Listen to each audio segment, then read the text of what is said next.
ಅಷ್ಟೆಲ್ಲ ಮಹಾನ್ ಕ್ರಾಂತಿಕಾರಿಗಳು, ದೇಶ ಪ್ರೇಮಿಗಳು, ಸ್ವಾತಂತ್ರ್ಯ ಹೋರಾಟಗಾರರ ಕನಸು ಇವತ್ತಿಗೂ ಕೂಡ ನನಸಾಗಿಲ್ಲ.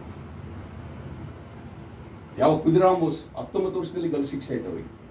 ಪ್ರಥಮ ಯುವಕ, ಬಂಗಾಳದ ಇದರಿಂದ ಬಂದಂಥ ಒಬ್ಬ ಯುವಕ, ಕೇವಲ 19 ವರ್ಷ ಬ್ರಿಟಿಷ್ ವಿರುದ್ಧ ಹೋರಾಡಿ ಪ್ರಾಣ ಕೊಟ್ಟರು. ಚಂದ್ರಶೇಖರ್ ಆಜಾದ್ ಪ್ರಾಣ ಕೊಟ್ಟರು. ಅಸ್ಫಾಕುಲ್ಲಾ ಖಾನ್, ರಾಮ್ ಪ್ರಸಾದ್ ಬಿಸ್ಮಿಲ್ ಪ್ರಾಣ ಕೊಟ್ಟರು.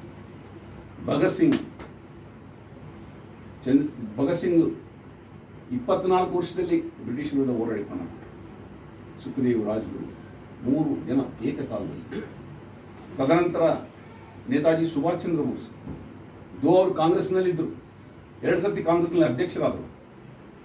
ಆದರೂ ಕೂಡ ಕಾಂಗ್ರೆಸ್ ಜೊತೆ ಭಿನ್ನಮತ ಹೊಂದಿಬಿಟ್ಟು ಇದು ಸರಿಯಿಲ್ಲ ಅಂತೇಳಿ ಮತ್ತೆ ಒಂದು revolutionary party, RSP revolutionary party ಕಟ್ಟಿ ಅವರು ಹೋರಾಟವನ್ನು ಬೆಳೆಸಿದರು.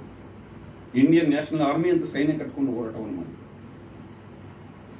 ಇವರೆಲ್ಲ ಕ್ರಾಂತಿಕಾರಿಗಳು ಒಂದು ಕಡೆ ಫೈಟ್ ಮಾಡಿದರೆ, ಇನ್ನೊಂದು ಕಡೆಗೆ ಸಂಧಾನ ಪರವಾಗಿ ಫೈಟ್ ಮಾಡುವಂಥ ಗಾಂಧೀಜಿಯವರ ನೇತೃತ್ವದಲ್ಲಿ ನಾಯಕತ್ವ ಇತ್ತು. ನೆಹರು ಇದ್ದಾರೆ, ವಲ್ಲಭಾಯ್ ಪಟೇಲ್ ಇದ್ದಾರೆ, ಇನ್ನಿತರ ಎಲ್ಲ ಘಟಾನುಘಟಿಗಳು ಮಹಾತ್ಮ ಗಾಂಧೀಜಿಯವರ ನೇತೃತ್ವದಲ್ಲಿ. ಅವರೆಲ್ಲ ಕೂಡ ನಮ್ಮ ದೇಶಕ್ಕೆ ಸ್ವಾತಂತ್ರ್ಯ ಬರಬೇಕು ಬ್ರಿಟಿಷರಿಂದ, ಅಷ್ಟೇ ಅನ್ನೋ ಕನಸಾಗಿತ್ತು. ಸ್ವಾತಂತ್ರ್ಯ ಯಾರಿಗೆ ಬರಬೇಕು ಅದ್ರ ಬಗ್ಗೆ ಅವ್ರಿಗೆ ವಿಶಿಷ್ಟವಾದ ಏನು ಭೇದಭಾವಿಲ್ಲ. ಬಟ್ ಈ ಕ್ರಾಂತಿಕಾರಿಗಳೇನಿದ್ರು ಇವರಿಗೂ ಒಂದು ಸ್ಪಷ್ಟತೆ ಇತ್ತು, ದುಡಿಯುವ ಜನಗಳಿಗೆ ಸ್ವಾತಂತ್ರ್ಯ ಬರಬೇಕು. ಈ ದೇಶದ ಕಾರ್ಮಿಕರಿಗೆ, ರೈತರಿಗೆ, ಕೂಲಿಕಾರರಿಗೆ, ಇಡೀ ದೇಶದ ಸಂಪತ್ತನ್ನು ಯಾರು ಸೃಷ್ಟಿ ಮಾಡ್ತಾರೆ ಅವರಿಗೆ ಸ್ವಾತಂತ್ರ್ಯ ಸಿಗಬೇಕು, ಇವರ ಕನಸಾಗಿತ್ತು. ಆದರೆ ಆ ಕನಸು ನಿಜವಾಗಲೂ ಈಡೇರಿತಂದರೆ ಈಡೇರಿಲ್ಲ. ಕೇವಲ 1% ಇರುವಂಥ ಶೋಷಕರು, ಕೋಟ್ಯಾಧಿಪತಿಗಳು ಯಾರಿದ್ದಾರೆ, ಕಾರ್ಖಾನೆ ಮಾಲೀಕರು, ಭೂ ಮಾಲೀಕರು, ಅವರ ಕೈನಲ್ಲಿ ನಮ್ಮ ದೇಶದ ಸ್ವಾತಂತ್ರ್ಯ ಬರುತ್ತೆ. ಹೀಗಾಗಿ ಅವ್ರು ಏನು ಮಾಡಿದ್ರು ಅಂದರೆ, ಇಡೀ ದೇಶದ ಸಂವಿಧಾನವನ್ನು ಕೂಡ ಅವರಿಗೆ ಹೇಗೆ ಬೇಕು, ಅವರ ಸಂಪತ್ತನ್ನು ದ್ವಿಗುಣಗೊಳಿಸ್ಕೊಳ್ಳಿಕ್ಕೆ ಯಾವ ರೀತಿ ಬೇಕು ಆ ರೀತಿ ಸಂವಿಧಾನವನ್ನು ಕೂಡ ರಚನೆ ಮಾಡಿ. ಇದು ಸಂವಿಧಾನದಲ್ಲಿ ಸ್ವಾತಂತ್ರ್ಯ, ಸಮಾನತೆ, ಸೆಕ್ಯುಲರಿಸಮ್ ಇದೆಲ್ಲ ಹೇಳಿದ್ದಾರೆ. ಎಟ್ ದಿ ಸೇಮ್ ಟೈಮ್ ಖಾಸಗಿ ಆಸ್ತಿ ಕೂಡ ಮಾಡ್ಕೊಳ್ಳಿಕ್ಕೆ ಅವಕಾಶ ಮಾಡಿದ್ದಾರೆ. ಆ ಸ್ವಾತಂತ್ರ್ಯದ ನಂತರ ಬಂದಿರುವಂಥ ಸಂವಿಧಾನದಲ್ಲಿರುವಂಥ ಖಾಸಗಿ ಆಸ್ತಿಯ ಅವಕಾಶದಿಂದಾಗಿ ಇವತ್ತು ದೇಶದಲ್ಲಿ ಟಾಟಾ ಬಿರ್ಲಾ ಅಂತವ್ರು 1000 ಕೋಟಿ ರೂಪಾಯಿ ಬೆಳೆಸ್ಕೊಂಡಿದ್ದಾರೆ. ಅಂಬಾನಿ, ಅದಾನಿ ಅಂತವರು ಲಕ್ಷಾಂತರ ಕೋಟಿಗಳ ಆಸ್ತಿ ಮಾಡ್ಕೊಳ್ಳೋಕೆ ಸಾಧ್ಯ ಆಗಿದೆ. ಒಂದು ಕಡೆ ಲಕ್ಷಾಂತರ ಕೋಟಿ ಆಸ್ತಿ ಬೆಳೀತಾ ಇದ್ದಾರೆ, ಇನ್ನೊಂದು ಕಡೆಗೆ ಕುಡಿಲಿಕ್ಕೆ ನೀರಿಲ್ಲ, ಊಟ ಇಲ್ಲ, ಹಸಿವಿಂದ ಸಾಯ್ತಾ ಇದ್ದಾರೆ ಜನ, ಕಡು ಬಡತನದಲ್ಲಿ. ಈ ರೀತಿ 2 ವರ್ಗಗಳೇನು ಸೃಷ್ಟಿಯಾಯಿತು, ಆ 2 ವರ್ಗಗಳಲ್ಲಿ ಒಂದು ವರ್ಗಕ್ಕೆ ಮಾತ್ರ ಸ್ವಾತಂತ್ರ್ಯ ಸಿಕ್ತು, 1% ವ್ಯಕ್ತಿಗಳಿಗೆ. 99% ವ್ಯಕ್ತಿಗೆ ಯಾವ ಸೌಕರ್ಯಗಳು ಸಿಗಲಿಲ್ಲ. ಅಲ್ಲಿಂದ ಹಿಡಿದ್ಬಿಟ್ಟು ಇಲ್ಲಿವರೆಗೆ ನಾವೇನು ನೋಡ್ತಾ ಇದ್ದೀವಿ, ಕೆಲವು ಕ್ಷೇತ್ರಗಳೇ ಅಭಿವೃದ್ಧಿ ಆದರೂ ಕೂಡ ಒಟ್ಟಾರೆಯಾಗಿ ನಮ್ಮ ದೇಶದ ಇವತ್ತಿನ 145 ಕೋಟಿ ಜನಸಂಖ್ಯೆಯನ್ನು ನಾವು ನೋಡಿದಾಗ, ಇಷ್ಟು ದೊಡ್ಡ ಜನಸಂಖ್ಯೆಯಲ್ಲಿ ಎಷ್ಟು ಸೌಕರ್ಯಗಳು ಸಿಕ್ಕಿದೆ ಜನಗಳಿಗೆ ಅಂತ ನಾವು ವಿಶ್ಲೇಷಣೆ ಮಾಡಿದ್ರೆ, ಆರೋಗ್ಯ ಇರ್ಬೋದು, ಶಿಕ್ಷಣ ಇರ್ಬೋದು, ಉದ್ಯೋಗ ಇರ್ಬೋದು, ಆರ್ಥಿಕ ಸಮಾನತೆ ಇರ್ಬೋದು, ಸಾಮಾಜಿಕ ಸಮಾನತೆ ಇರ್ಬೋದು, ಎಲ್ಲ ಕ್ಷೇತ್ರಗಳಲ್ಲಿ ಕೂಡ ನಾವು ಅಸಮಾನತೆಯನ್ನು ಕಾಣ್ತಾ ಇದ್ದೀವಿ. ಎಲ್ಲ ಕ್ಷೇತ್ರಗಳಲ್ಲಿ ಅಸಮಾನತೆಯನ್ನು ಕಾಣ್ತಾ ಇದ್ದೀವಿ. ಶಿಕ್ಷಣ ಕ್ಷೇತ್ರ ತಗೊಂಡ್ರೆ ಉಳ್ಳವರಿಗೆ ಒಳ್ಳೆ ಶಿಕ್ಷಣ ಸಿಗ್ತಾ ಇದೆ, ದುಡ್ಡಿದ್ದವ್ರಿಗೆ ಲಕ್ಷಾಂತರ ರೂಪಾಯಿ, ಕೋಟ್ಯಾಂತರ ರೂಪಾಯಿ ಖರ್ಚು ಮಾಡೋರು ಒಂಥರ ಶಿಕ್ಷಣ. ಬಡವರು ಮಕ್ಕಳು, ಕೂಲಿ ಮಾಡೋರು, ನಾಲಿ ಮಾಡೋರು, ನಿರ್ಗತಿಕರು, ಅವರಿಗೆ ಯಾವುದೇ ಸೌಕರ್ಯಗಳಿಲ್ಲ ಸರ್ಕಾರಿ ಶಾಲೆಗಳಲ್ಲಿ. ಆರೋಗ್ಯ ಸೌಕರ್ಯಗಳು ಕೂಡ ಅಷ್ಟೇ. ಉಳ್ಳವರು ಒಳ್ಳೊಳ್ಳೆ ಆಸ್ಪತ್ರೆಗಳಿಗೆ ತೋರಿಸ್ತಾರೆ, ಲಕ್ಷಾಂತರ ರೂಪಾಯಿ ಖರ್ಚು ಮಾಡಿ.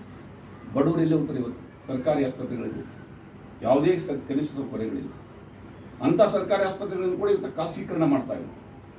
ಅದ್ರ ವಿರುದ್ಧ ನಾವು ಬಿಜಾಪುರನಲ್ಲಿ ಹೋರಾಟ ಮಾಡಿದ್ವಿ. ಖಾಸಗೀಕರಣ ಮಾಡಬಾರ್ದು, ಇದು ಸರ್ಕಾರಿ ಆಸ್ಪತ್ರೆ ಅಂತ ಹೇಳಬೇಕು. ಮೆಡಿಕಲ್ ಕಾಲೇಜ್ ಗೌರ್ಮೆಂಟ್ದೇ ಇರಬೇಕು, ಮೆಡಿಕಲ್ ಆಸ್ಪತ್ರೆ ಕೂಡ ಸರ್ಕಾರದೇ ಇರಬೇಕು, ಖಾಸಗಿಯವರು ಕೊಡಬಾರ್ದಂತ ಹೋರಾಟ ಮಾಡಿ. ಇದು ಬರೀ ಬಿಜಾಪುರನಲ್ಲಿ ಆಗ್ತಾ ಇರೋ ಒಂದು ಸಂಗತಿ ಅಲ್ಲ, ದೇಶದಾದ್ಯಂತ ಕೂಡ 1980-90ರ ದಶಕದಲ್ಲಿ ಏನು ಉದಾರೀಕರಣ ನೀತಿಗಳು ಸ್ಟಾರ್ಟ್ ಆಯಿತು, ಭೌಗೋಳೀಕರಣ, ಉದಾರೀಕರಣ, ಖಾಸಗೀಕರಣ ನೀತಿಗಳು, ಅಲ್ಲಿಂದ ಈ ಒಂದು ಪ್ರೈವೇಟೈಸೇಷನ್ ಯುಗ ಪ್ರಾರಂಭ ಆಯಿತು. ನಿಮಗೆಲ್ಲ ಗೊತ್ತಿದೆ, ಅವತ್ತಿನ ಕಾಂಗ್ರೆಸ್ ಸರ್ಕಾರ PV ನರಸಿಂಹರಾವ್ ಪ್ರಧಾನಮಂತ್ರಿಯಾಗಿದ್ದರು, ಮನಮೋಹನ್ ಸಿಂಗ್ ಅವರು ಅರ್ಥ ಸಚಿವರಾಗಿದ್ದರು. ಅವರೇ WTOಗೆ ಸೈನ್ ಹಾಕಿದ್ರು, ವರ್ಲ್ಡ್ ಟ್ರೇಡ್ ಆರ್ಗನೈಸೇಷನ್, ವಿಶ್ವ ವಾಣಿಜ್ಯ ಸಂಸ್ಥೆಗೆ ಸೈನ್ ಹಾಕಿದ್ರು. ಸೈನ್ ಹಾಕಿದ್ರೆ ಅಂದ್ರೆ ಅರ್ಥ ಏನು, ಖಾಸಗೀಕರಣಕ್ಕೆ ನೀವು ಒತ್ತು ಕೊಡಬೇಕು, ಎಲ್ಲ ಕ್ಷೇತ್ರಗಳಲ್ಲಿ ಖಾಸಗೀಕರಣಕ್ಕೆ ಒತ್ತು ಕೊಡಬೇಕು. ಅಲ್ಲಿಂದ ಸ್ಟಾರ್ಟ್ ಆಗಿರುವಂಥ ಆ ಒಂದು ಪ್ರಕ್ರಿಯೆ ನಂತರ ಬಂದಿರುವಂಥ BJP ಸರ್ಕಾರ, ನರೇಂದ್ರ ಮೋದಿ ನೇತೃತ್ವದ ಸರ್ಕಾರ, ಕಾಂಗ್ರೆಸ್ನವರು ಪ್ರಾರಂಭ ಮಾಡಿದ ನೀತಿಗಳನ್ನು ಇಂಪ್ಲಿಮೆಂಟ್ ಮಾಡೋದು ಅಷ್ಟೇ ಅಲ್ಲ, ಅದಕ್ಕಿಂತ ತೀವ್ರವಾಗಿ ಅತಿ ಹೆಚ್ಚಿನ ವೇಗದಲ್ಲಿ ಇಂಪ್ಲಿಮೆಂಟ್ ಮಾಡೋದು ಸ್ಟಾರ್ಟ್ ಮಾಡಿದೆ. ಕಳೆದ 11 ವರ್ಷ ನಾವೇನು ನೋಡ್ತಾ ಇದ್ದೀವಿ, ಶ್ರೀಮಾನ್ ನರೇಂದ್ರ ಮೋದಿಯವರ ಆಡಳಿತದಲ್ಲಿ ಅವರೆಷ್ಟು ಒಳ್ಳೊಳ್ಳೆ ಘೋಷಣೆಗಳು ಕೊಟ್ಟಿದ್ದಾರೆ. ನಾವು ಅಧಿಕಾರಕ್ಕೆ ಬಂದರೆ ಪ್ರತಿಯೊಬ್ಬರ ಬ್ಯಾಂಕ್ ಅಕೌಂಟಿಗೆ 15 ಲಕ್ಷ ರೂಪಾಯಿ ತಂದಾಗ್ತಂತೆ. 15 ಲಕ್ಷ ಬರಲಿಲ್ಲ, 15,000 ಬರಲಿಲ್ಲ, 15 ರೂಪಾಯಿ ಕೂಡ ಯಾರ ಖಾತೆಗೆ ಬಂದಿರಲಿಲ್ಲ. ಬರೇ ಸುಳ್ಳು ಹೇಳಿದರು. ಮತ್ತೇನು ಹೇಳಿದ್ರು ಅವರು, ವರ್ಷಕ್ಕೆ 2 ಕೋಟಿ ಉದ್ಯೋಗಗಳನ್ನು ಸೃಷ್ಟಿ ಮಾಡ್ತೀನಿ ಅಂತೇಳಿ. ಪ್ರತಿ ವರ್ಷ ನಮ್ಮ ಯುವಕರು ಕೆಲಸ ಇಲ್ಲ ದೇಶದಲ್ಲಿ, ಅವರಿಗೆ 2 ಕೋಟಿ ಉದ್ಯೋಗಗಳನ್ನು ಸೃಷ್ಟಿ ಮಾಡ್ತೀವಿ ನಾವು ಅಂತೇಳಿ. ಇವತ್ತು 2 ಕೋಟಿ ಬಿಟ್ಟು 2 ಲಕ್ಷ ಕೂಡ ಕೇಂದ್ರ ಸರ್ಕಾರದಲ್ಲಿ ತುಂಬಿಕೊಳ್ಳಕ್ಕೆ ತಯಾರಿಲ್ಲ. 54 ಲಕ್ಷ ಅಷ್ಟು ಹುದ್ದೆಗಳು ಕೇಂದ್ರ ಸರ್ಕಾರದ ಬೇರೆ ಬೇರೆ ಇಲಾಖೆಗಳಲ್ಲಿ ಖಾಲಿ ಇದೆ. ರಾಜ್ಯ ಸರ್ಕಾರ ಬಿಟ್ಟು ಹೇಳ್ತಾ ಇದ್ದೀನಿ ನಾನು. ಅಂದರೆ ಕೇಂದ್ರ ಸರ್ಕಾರ ತುಂಬಿಕೊಳ್ಳುವಂಥ ಹುದ್ದೆಗಳ ಬಗ್ಗೆ ರೈಲ್ವೆ ಇಲಾಖೆ ಇರ್ಬೋದು, ಪೋಸ್ಟ್ ಆ್ಯಂಡ್ ಟೆಲಿಗ್ರಾಫ್ ಇರ್ಬೋದು, BSNL ಇರ್ಬೋದು, LIC ಇರ್ಬೋದು, ಅಥವಾ ಕೇಂದ್ರ ಸರ್ಕಾರದ ಬೇರೆ ಬೇರೆ ಇನ್ನಿತರ ಎಲ್ಲ ಇಲಾಖೆಗಳು ತೊಗೊಂಡ್ರೆ ಅವರು ಕಾಂಟ್ರಾಕ್ಟ್ ಬೇಸಿಸ್ ಮೇಲೆ ಕೆಲಸ ಕೊಡಬೇಕು. ಎಷ್ಟು ಕೊಡ್ತಾರೆ ಕಾಂಟ್ರಾಕ್ಟ್ ಬೇಸಿಸ್? 10,000 15,000 ರೂಪಾಯಿ ಕುಟುಂಬ ನಡೆಸೋಕ್ಕಾಗಲ್ಲ. ಇದು ಉದ್ಯೋಗ ಪರಿಸ್ಥಿತಿ. ಆಮೇಲೆ